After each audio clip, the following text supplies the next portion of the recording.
Hello students, welcome to Shweb sir classes. तो आज से हम स्टार्ट करेंगे अपना उर्दू का चैप्टर नंबर 1 मेघालय। तो हम सबसे पहले इसके मुश्किल अल्फाज देख लेते हैं ताकि आने वाले चैप्टर में जब हम इसकी समरी करेंगे तो आपको इजीली सारे हार्ड वर्ड समझ में आ जाएं। तो स्टार्ट करते हैं। सबसे पहले आबशार, झरना। दावत नज़ारा, देखने की दावत। फतेहमंद, जीता हुआ।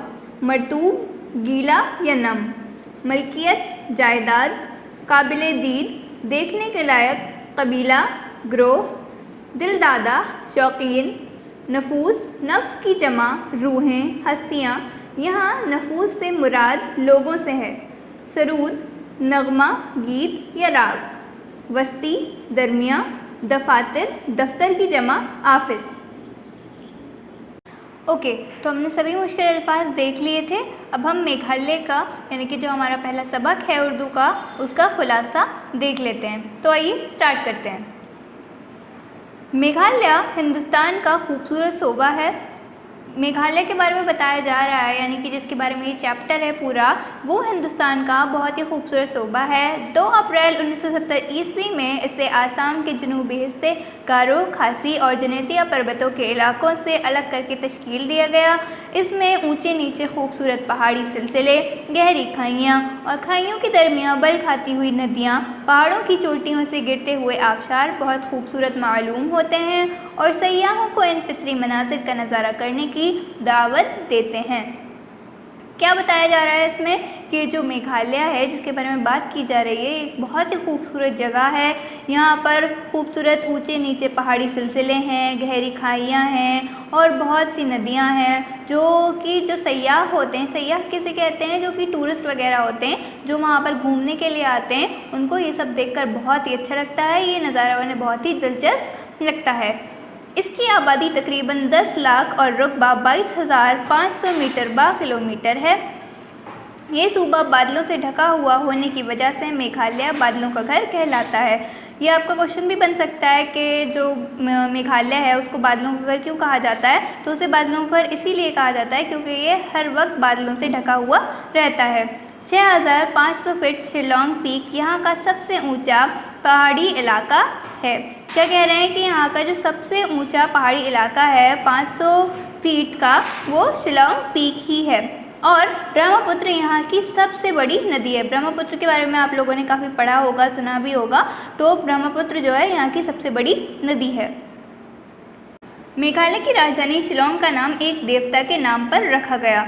मेघालय की जो राजधानी है शिलोंग, उसका नाम एक देवता के नाम पर रखा गया। ये शहर कदीम व जदीद तहजीब का मिला जुला नमूना है। कदीम व जदीद तहजीब मतलब नई पुरानी सभी तहजीबों का मिला जुला एक नमूना है। यहाँ के कुछ बाशिंदे बड़ी इमारतों में रहते हैं तो कुछ लोग घास फूस की झोपड़ी बनाकर रहते हैं। क्या बताया जा रहा है कि यहाँ पर जो कुछ लोग हैं वो तो खूब बड़ी बड़ी इमारतों में रहते हैं, लेकिन वहीं कुछ लोग ऐसे भी हैं जो घास फूस की बनी झोपड़ी में रहते हैं। कोई अंग्रेज़ी लिबास पहनता है तो कोई आदिवासियों की तरह रंगीन और ढीले ढाले कपड़े पहनता है। क्या बता रहे हैं कि यहाँ पर कुछ लोग तो बहुत ही अच्छे फैशनेबल कपड़े पहनते हैं, तो वहीं कुछ लोग ऐसे भी हैं जो बहुत ही ढीले ढाले आदिवासियों के जैसे कपड़े पहना करते हैं। यहाँ के लोग क्रिकेट, पोलो और गोल्फ बहुत दिलचस्पी से खेलते हैं। यहाँ के लोग जो हैं, हर किसी का अपना अलग अलग खेल होते हैं हर जगहों के। तो यहाँ पर जो मशहूर खेल हैं वो हैं क्रिकेट, पोलो और गोल्फ। हफ्ते के दिन घोड़ों की रेस होती है। हफ्ते में एक दिन घोड़ों की रेस भी होती है। मेघालय के मशहूर बॉटनिकल पार्क में हर किस्म के पौधे लगाए गए हैं। इस पार्क के करीब घोड़े की नाल जैसी वॉडलेक झील भी है। क्या बताया जा रहा है कि यहाँ पर एक बॉटनिकल पार्क है, वहाँ पर हर किस्म के पौधे वगैरह लगे हुए हैं और यहाँ पर एक झील भी है जिसको वॉडलेक झील कहते हैं। मेघालय में गारो खासी नाम के कबीले आबाद हैं। ये क्वेश्चन भी बनता है आपका कि मेघालय में कैसे कबीले आबाद हैं? तो मेघालय में गारो और खासी नाम के कबीले आबाद हैं। यहाँ के लोगों का चेहरा गोल, सर चपटा, चौड़ी पेशानी, चौड़ी नाक, चेहरे की हड्डियाँ उभरी हुई, छोटी छोटी आँखें और रंग पीला होता है। यहाँ के लोगों के बारे में बताया जा रहा है कि यहाँ के लोग कैसे होते हैं। तो उनका जो बता रहे हैं कि चेहरा गोल होता है, सर चपटा होता है, चौड़ी पेशानी होती है वगैरह। ज़्यादातर लोग कदीम रस्म व रिवाज और ईसाई मज़हब के मानने वाले हैं। यहाँ पर जो लोग हैं वो कदीम रस्म व रिवाज और ईसाई मज़हब के मानने वाले हैं। मेघालय में औरत को ख़ास मकाम हासिल है। यहाँ पर जो औरत हैं मेघालय में, उनको बहुत ही ख़ास मकाम हासिल है। घर की मालकिन होने के साथ साथ बाज़ार में सामान की ख़रीदो फरोख्त का काम भी औरतों के ज़िम्मे है। मर्द सिर्फ उसका मददगार होता है। क्या बता रहे हैं कि घर का तो काम करना ही करना है औरतों को, और बाहर का भी जो भी ख़रीदो फरोख्त का काम होता है वो सब भी औरत के ही ज़िम्मे होता है। मर्द जो होता है वो सिर्फ उसका मददगार होता है। औरत के मरने के बाद जायदाद सबसे छोटी लड़की को दी जाती है, यानी कि जो औरत होती है उसकी जो परिवार होता है उसमें जो औरत जो माँ होती है उसकी जो सबसे छोटी वाली बेटी होती है उसी को उसके मरने के बाद जायदाद दी जाती है। यहाँ एक कहावत आम है कि कौम औरत से ही पैदा हुई है। यहाँ की जो सबसे आम एक कहावत है जो हमेशा कही जाती है वो ये है कि कौम जो है वो औरत से ही पैदा हुई है। मेघालय के एक कबीले का दस्तूर है कि शादी से पहले ख्वाहिशमंद लड़के नोकपांथे नाम के बड़े मकान में रहते हैं और लड़की के घर जमा होकर अपनी बहादुरी के कारनामे बयां करते हैं। तो क्या बताया जा रहा है कि शादी के लिए यहाँ पर एक जो इनके रूल्स हैं, रस्म व रिवाज हैं, वो ये हैं कि एक जो लड़का है वो नोकपांथे नाम के बड़े मकान में रहता है। वहीं पर जो लड़की है उसके घर वाले जमा होते हैं और लड़के के बहादुरी के किस्से सुनते हैं, उसके कारनामे सुनते हैं।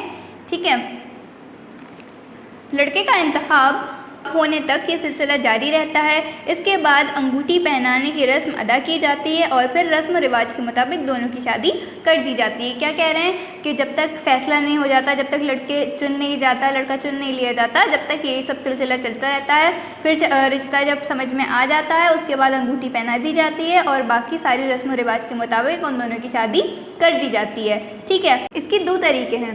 ठीक है, पहला तरीका तो हमने देख लिया शादी का, अब एक तरीका और है उसको भी देख लेते हैं। तो दूसरा तरीका ये है कि लड़की के घर वाले, यहाँ पर थोड़ी मिस प्रिंटिंग है। ठीक है, यहाँ पर लड़की के घर वाले है और यहाँ पर लड़का है। ठीक है, दूसरा तरीका ये है कि लड़की के घर वालों को लड़के का पैगाम दिया जाता है। घर वालों की रजामंदी पर अच्छे से गुण देखकर लड़की का मामू लड़के का हाथ पुजारी के सामने कर देता है। इसका मतलब ये होता है कि लड़की वाले शादी के लिए रजामंद हैं। उसके बाद 3 मछलियों को फर्श पर शराब डालकर शादी कर दी जाती है।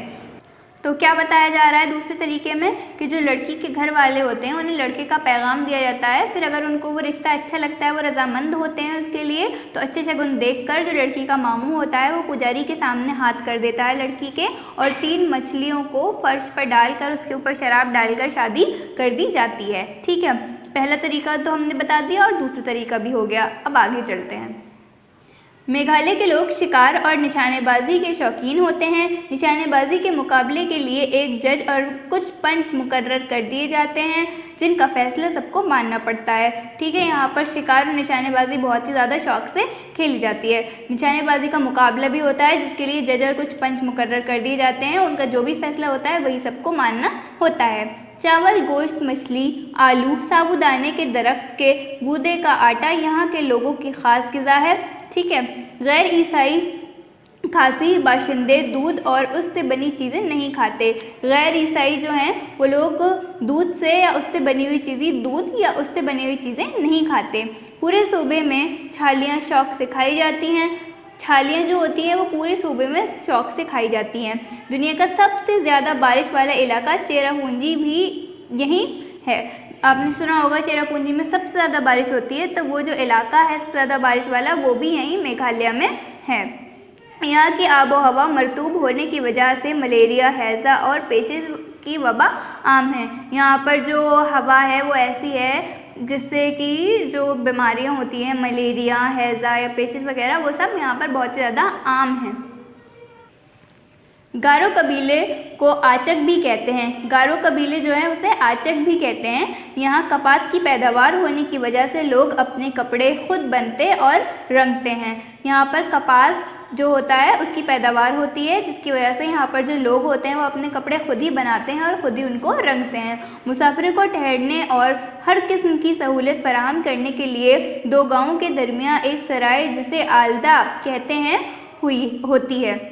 क्या कह रहे हैं कि मुसाफिरों को ठहरने का भी यहाँ पर बहुत इंतज़ाम है, क्योंकि यहाँ पर बहुत से लोग घूमने वगैरह में आते हैं, क्योंकि ये बहुत ही खूबसूरत जगह हमने शुरू में ही बताया था। तो यहाँ पर उनको ठहरने के लिए 2 जो गांव हैं उनके दरमियान एक सराय बनाई जाती है जिसका नाम आलदा है। ठीक है, चावल, मक्का, जवार, आलू, अरबी, संतरे, लीची, केले, लीमू और तरबूज यहाँ की आम पैदावार है। यहाँ पर ये सामान आसानी से इसकी पैदावार होती है, तो आम तौर पर यहाँ पर इजीली मिल जाता है।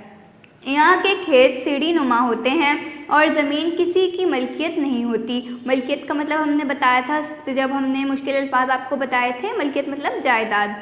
मेघालय में खासियों के आसमार्क, अस्थि छतरियाँ, किलों के खंडरात, पत्थरों के मुजस्समे काबिल दीद हैं। यहाँ पर ये चीज़ें बहुत ही ज़्यादा फेमस हैं। ये जो भी लोग यहाँ पर आते हैं उनको इन चीज़ों को ज़रूर देखते हैं।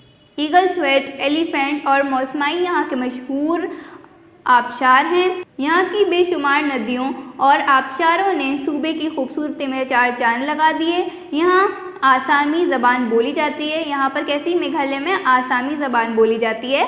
यहाँ की 2/3 आबादी तालीम याफ्ता है। यहाँ की जो 2/3 आबादी है वो तालीम याफ्ता है। दूसरे सूबों की तरह यहाँ भी स्कूल, कॉलेज, अस्पताल वगैरह कायम किए गए हैं। हुकूमत भी इस सूबे की तरक्की और खुशहाली के लिए कोशां है। ओके, तो आई होप ये जो मेघालय की पूरी चैप्टर की मैंने आपको समरी बताई है आपको समझ आई होगी। अगर वीडियो अच्छी लगे तो आप प्लीज़ इसको लाइक, शेयर एंड चैनल को सब्सक्राइब करें। Thanks for watching.